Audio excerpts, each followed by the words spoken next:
Hello ஹாய்ங்க, it's rose. எத்தனையோ ஃப்ளைட்ஸ்ல travel பண்ணி எனக்கு மை மோஸ்ட் எக்ஸைட்டிங் ஃப்ளைட் ஜேர்னினா இதுதாங்க. ஏன் அப்படி சொல்றேன்னு உங்களுக்கே தெரியும். ஃபேமிலியா டிராவல் பண்ணதை விட ஃப்ளைட்ல தனியா டிராவல் பண்ணி தான் பழக்கம். நிறைய சோலோ ட்ரிப்ஸ் போயிருக்கேன். இதெல்லாம் கொடுக்காத எக்ஸைட்மெண்ட் இந்த தடவை இருந்துச்சு. கூட வர ஆள் அப்படி இல்ல. our first international trip together, அதுவும் ஹனிமூன் வைப்ஸ் வேற. சோ சொல்லவா வேணும். தண்டலையில இருந்து கிளம்பி ட்ரிச்சி ஏர்போர்ட் வந்தாச்சு. பாபு, எங்க நம்ம போறோம்? பப்புக்கு எப்படின்னு தெரியல, பட் எனக்கு ஒரே பட்டர்ஃப்ளை ஃபீல்ஸா தான் இருந்துச்சு. அப்படியே ஏர்போர்ட் வந்தாலே அந்த பாஸ்போர்ட் வச்சு ஒரு வீடியோ எடுத்துடணும்ல, அதை பண்ணிட்டு ஃபர்ஸ்ட் ஃபிளைட்ல ஏறியாச்சு.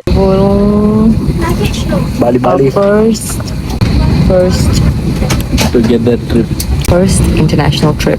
As usual, நான் K-drama பார்த்துட்டு வந்தேன். அது மட்டும் இல்லைன்னா என்னால ஃபிளைட்ல டிராவலே பண்ண முடியாதுங்க. ரொம்ப போர் அடிச்சிடும் எனக்கு. எவ்ரி ஃபிளைட்க்கு முன்னாடி நெட்ஃபிளிக்ஸ்ல ஒரு சீரீஸ் ஃபுல்லா டவுன்லோட் பண்ணி வச்சிருவேன். பப்பு வியூவை ரசிக்க, நான் அவரை ரசிக்கன்னு ஜாலி பண்ணிட்டு வந்துட்டு இருந்தோம். இப்போதாங்க ஒண்ணு நடந்துச்சு. முன்னாடி சொன்ன மாதிரி எத்தனையோ ஃபிளைட்ஸ்ல நான் குழந்தையில இருந்தே போயிருக்கேன், பட் இது மட்டும் பார்த்ததே இல்லைங்க. நீங்க எக்ஸ்பீரியன்ஸ் பண்ணியிருந்தா கமெண்ட்ஸ்ல சொல்லுங்க. என்ன ஒரே போகமூட்டமா இருக்கு.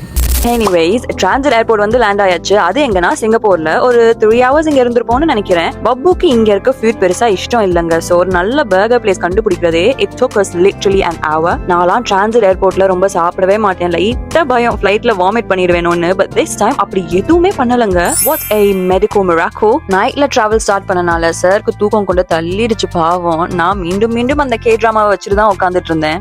3 hours later. Welcome to Bali.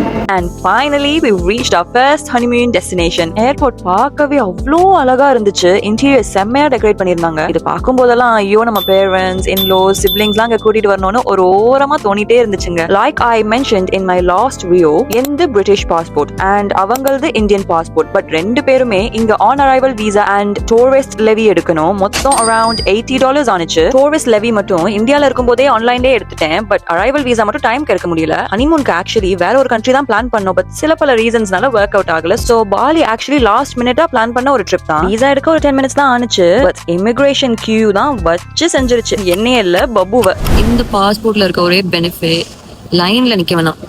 இமிகிரேஷன்ல சல்லுன்னு வந்துடலாம். ஆனா ஏன் புருஷன், மை ஹப்பி இன்னும் அழகணும்.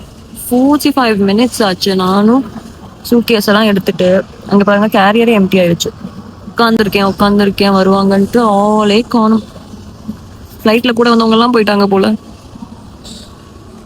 பாஸ் வந்த அப்புறம் மணி எக்ஸ்சேஞ்ச் பண்ணோம். வேல்யூஸே டிஃப்ரெண்டா இருந்துச்சு. 1 lakhக்குலாம் நோட்டு இருக்குதுங்க. அதை இன்னும் கொஞ்ச நேரத்துல காட்டுறேன். நாங்க எப்படி பிரிச்சுக்கிட்டோம்னா, ருபீஸை இந்தியாலேயே டாலர்ஸா எக்ஸ்சேஞ்ச் பண்ணிட்டோம் அண்ட் பாலில ருபீஸை ருபாயாவா எக்ஸ்சேஞ்ச் பண்ணிட்டோம். ஏன்னா லோக்கோ மார்க்கெட்ஸ் அண்ட் ஷாப்ஸ்ல வேற எந்த கரன்சியும் அக்செப்ட் பண்ண மாட்டாங்க. எவ்வளோ நேரம் வெயிட் பண்றது?